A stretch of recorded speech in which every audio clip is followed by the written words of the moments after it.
வணக்கம் அன்பு நேயர்களுக்கு என்னுடைய மனமார்ந்த இனிய வணக்கம். குறிப்பா நம்ம மிதுனம் ராசிக்கார நேயர்களுக்கு நாம் இன்னைக்கு பார்க்க போகிற இந்த பதிவு ரொம்பவே முக்கியமானதுங்க. வீடியோ பதிவுக்கு முழுமையாக போகிறதுக்கு முன்னாடி நம்ம எல்லோரையும் காக்கக்கூடிய அந்த தமிழ் கடவுளான முருகப்பெருமானை மனதார ஒரு நிமிஷம் கண்ணை மூடி வணங்கிட்டு அப்புறமா வீடியோ பதிவுக்குள்ள போகலாங்க. ஓம் முருகா போற்றி, ஓம் முருகா போற்றி, ஓம் முருகா போற்றி. என்னை காக்கும் அன்பு தெய்வமே முருகனே போற்றி. கண்டிப்பா நல்லதே நடக்கும். உங்க வாழ்க்கையில் இனிமேல் நல்லது மட்டும்தான் நடக்கும். நம்புங்க.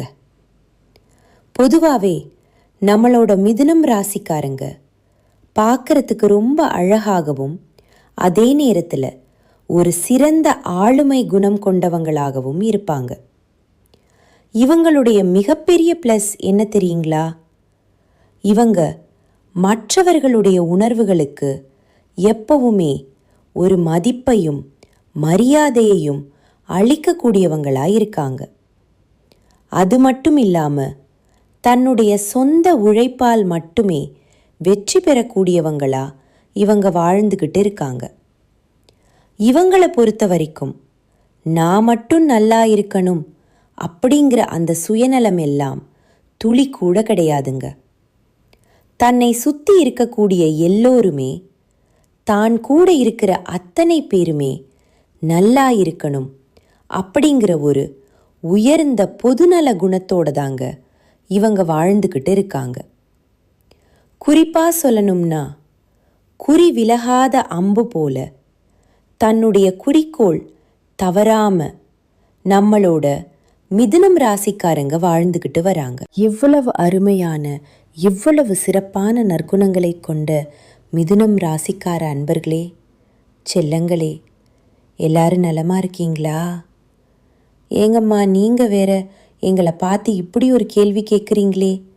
நாங்களே ஒவ்வொரு நாளும் கண்ணீர் சிந்தி வாழ்ந்துட்டு இருக்கோம். எங்கள் வாழ்க்கையில் நிம்மதி அப்படிங்கிற பேச்சுக்கு துளி கூட இடம் கிடையாதுங்க அப்படின்னு உங்கள் மனசில் நீங்கள் நினைக்கிறது எனக்கு நல்லாவே புரியுதுங்க.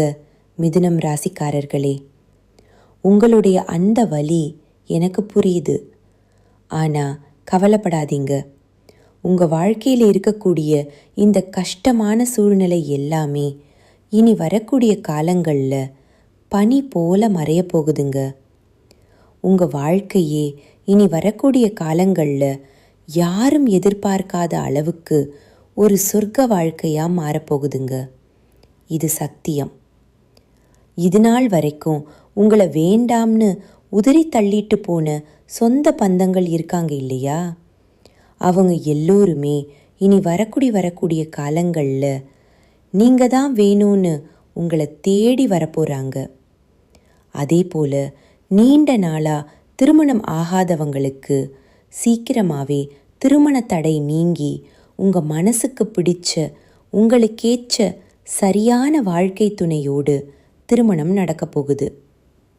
குழந்தை இல்லையேன்னு ஏங்கிட்டு இருந்த குழந்தை பாக்கியம் இல்லாதவர்களுக்கு அழகான குழந்தை பாக்கியம் கிடைக்க போகுதுங்க. அது மட்டும் இல்லாமல் பூர்வீக சொத்து ரீதியாக இருந்த அனைத்து பிரச்சனைகளுக்கும் ஒரு நிரந்தரமான தீர்வு கிடைக்க போகுது. உங்களுக்கு முறைப்படி வரவேண்டிய பூர்வீக சொத்து எந்த தடையும் இல்லாமல் உங்கள் கையில் வந்து சேரப்போகுதுங்க. நம்மளுடைய மிதுனம் ராசிக்காரங்க எப்போவுமே நல்ல குணமும் இறைவனின் அருளும் நிறைந்தவர்களாக இருக்க ஆசைப்படுறாங்க. ஆனால் ஒரு யதார்த்தமான உண்மை என்னன்னா, சில உறவுகள் இவர்களுக்கு பிடிக்கும், ஆனால் சில உறவுகள் இவர்களுக்கு பிடிக்காது. சில உறவுகள் இவர்களை தலையில் வைத்து கொண்டாடி உயர்த்தி பேசும். ஆனால் இன்னும் சில உறவுகள் இவர்களை தாழ்த்தி மட்டம் தட்டி பேசும். இதனாலேயே குடும்பத்தில் அடிக்கடி குழப்பம் அதிகமாக இருக்கும். அது மட்டும் இல்லாமல் சில விஷயங்களை உங்க குடும்பத்தினர் உங்ககிட்ட சொல்லாம மறைக்க முயற்சிப்பாங்க. இது மிதுனம் ராசிக்காரர்களுக்கு பெரிய வருத்தத்தை அளிக்கும். நம்மக்கிட்ட ஏன் மறைக்கிறாங்க அப்படிங்கிற கவலை இருக்கும். மற்றவர்கள் உங்களை பற்றி தவறான அபிப்பிராயம் கொள்ளும் வரை மிதுனம் ராசிக்கு நிம்மதியே இருக்காதுங்க. உங்களுக்கு ஒரு சின்ன விஷயம் தெரிந்தா கூட இவங்க அதை ஊர் முழுக்க சொல்லி பெரிதாக்கி விடுவாங்க அப்படின்னு மற்றவர்கள் கற்பனை செய்து கொள்றாங்க. உங்களை முழுசா புரிந்து கொள்ளும் வரை இந்த பிரச்சனை தொடர்ந்து இருந்துக்கிட்டு தான் இருக்குங்க. இதற்காக நீங்க எல்லாம் மனசு உடைஞ்சு கவலைப்படக்கூடாது மிதுனம் ராசிக்காரர்களே. கண்டிப்பா ஒரு காலகட்டத்தில் மிதுனம் ராசி இல்லாம குடும்பத்தில் எதுவும் நடக்காது என்று தெரிந்து உங்ககிட்டயே வந்து வீட்டு சாவியை கொடுப்பாங்க. அந்த காலம் வரும். அதுவரை உங்களுக்கே ஏதோ கெட்ட சக்தி இருப்பது போல் தோன்றதான் செய்யும். அதை கண்டு நீங்க துளி கூட பயப்படக்கூடாது. சில உறவுகள் உங்களுக்குள்ள பயத்தை உருவாக்கி குடும்பத்தில் நிம்மதி இல்லாத ஒரு சூழ்நிலையை வேணும்னே உண்டாக்கும். ஆனால் கவலைப்படாதீங்க. மற்றவர்களை உணர்வதற்கும் அவங்க யாருன்னு புரிவதற்கும் காலம் உங்களுக்கு உதவி செய்யும். சரி, இப்போ பரிகாரங்களுக்கு வரலாம். கவனமாக கேளுங்க. தினமும் 108 முறை ஓம் நமோ நாராயணா அப்படிங்கிற இந்த மந்திரத்தை சொல்லிக்கிட்டு வாங்க. காலையில் 108 தடவையும் சாயந்தர நேரத்தில் 108 தடவையும் கட்டாயமாக சொல்லணுங்க. அதே மாதிரி ஓம் முருகா போற்றி என்ற மந்திரத்தையும் 108 முறை சொல்லிக்கிட்டு வாங்க. இதனால் உங்கள் வாழ்க்கையில் நல்லது மட்டும்தாங்க நடக்கும். நீங்கள் பூஜை தொடங்குவதற்கு முன்னாடி வீட்டை நல்லா சுத்தம் செய்து வீடு முழுக்கம் பன்னீர் தெளித்து விடுங்க. குறிப்பாக புதன்கிழமை தோறும் வீட்டில் பன்னீர் தெளிப்பது ரொம்ப ரொம்ப அவசியங்க மிதுனம் ராசிக்காரர்களே. அப்படி தெளிக்கிற அந்த பன்னீரில் கொஞ்சம் சந்தனம், பச்சை கற்பூரம், கிராம்பு, ஜாதிக்காய் போன்ற வாசனை திரவியங்கள் கலந்து தெளிக்கலாங்க. இதனால் வீடு தெய்வீகமாக இருக்கும்.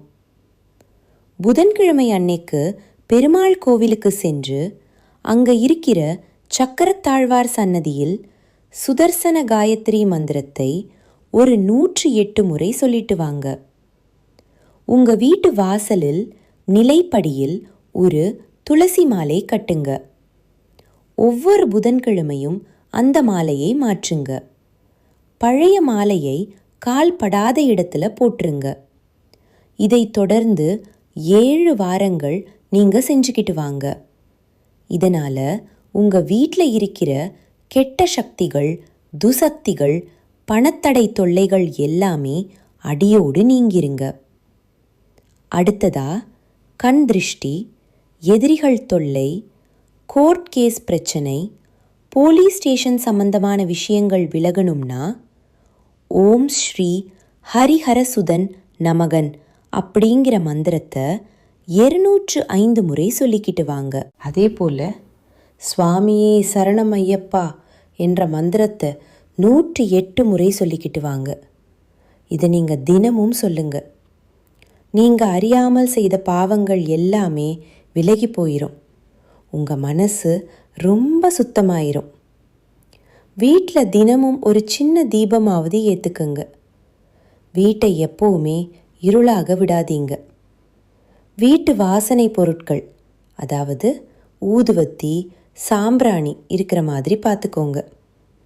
வீட்டில் எப்போவுமே சுத்தமாக வச்சுக்கோங்க.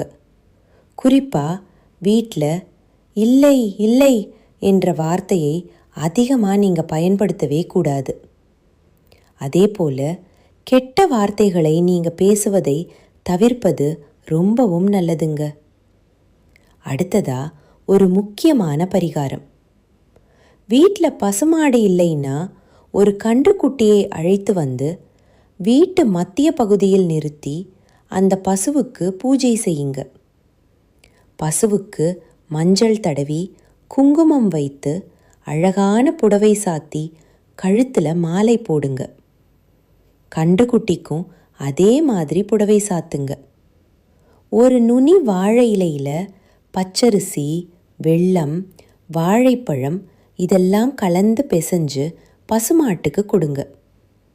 கடைசியாக பசுமாட்டின் பின்புறம் தூப தீபங்கள் காட்டி நமஸ்காரம் பண்ணுங்க. இதை செய்வதன் மூலமாக வீட்டில் உள்ள எப்பேற்பட்ட கெட்ட சக்திகளும் அலறி அடித்து வெளியேறும். அப்பார்ட்மெண்ட்டில் வசிக்கிறவங்க உங்கள் வீட்டு வாசல்லையே இந்த பூஜையை செய்யலாம். இந்த பூஜையின் மூலமாக உங்கள் வாழ்க்கையில் நல்லது நடப்பதை நீங்களே உங்கள் கண்ணெதிரே பார்க்கலாங்க. உங்கள் வீட்டில் இருக்கக்கூடிய கெட்ட சக்திகள் முழுசாக நீங்கணும்னா நீங்கள் இன்னும் சில விஷயங்களை கடைபிடிக்கணுங்க. செவ்வாய்க்கிழமை தவறாமல் முருகனை வழிபாடு செய்யுங்க. தினமும் மாலை நேரத்தில் நல்லெண்ணெய், அப்படி இல்லைன்னா நெய் விளக்கு ஏற்றுங்க. ஓம் சரவணபவ மந்திரத்தை தினமும் 11 முறை சொல்லிக்கிட்டு வாங்க. வாரம் ஒரு முறை அம்மன் கோயிலுக்கு போய் அம்மனை மனதார வணங்கிட்டு வாங்க. பிரதோஷ நாட்களில் சிவபெருமானை போய் வணங்கிட்டு வாங்க. செவ்வாய்க்கிழமை அசைவம் சாப்பிட்றத தவிர்ப்பது ரொம்ப ரொம்ப நல்லதுங்க. குங்கும அர்ச்சனை செய்கிறது ரொம்பவும் விசேஷம். வீட்டில் எப்பவுமே கொஞ்சம் வேப்பிலையை வச்சிருங்க. நவக்கிரகத்தில் செவ்வாய் பகவானுக்கு வழிபாடு செய்யுங்க. வீட்டில் கண் திருஷ்டி பொம்மையை வாசலில் தொங்க விட்டுருங்க. செவ்வாய்க்கிழமைகளில் முடிஞ்சா சிவப்பு நிற உடை அணிஞ்சுக்கோங்க.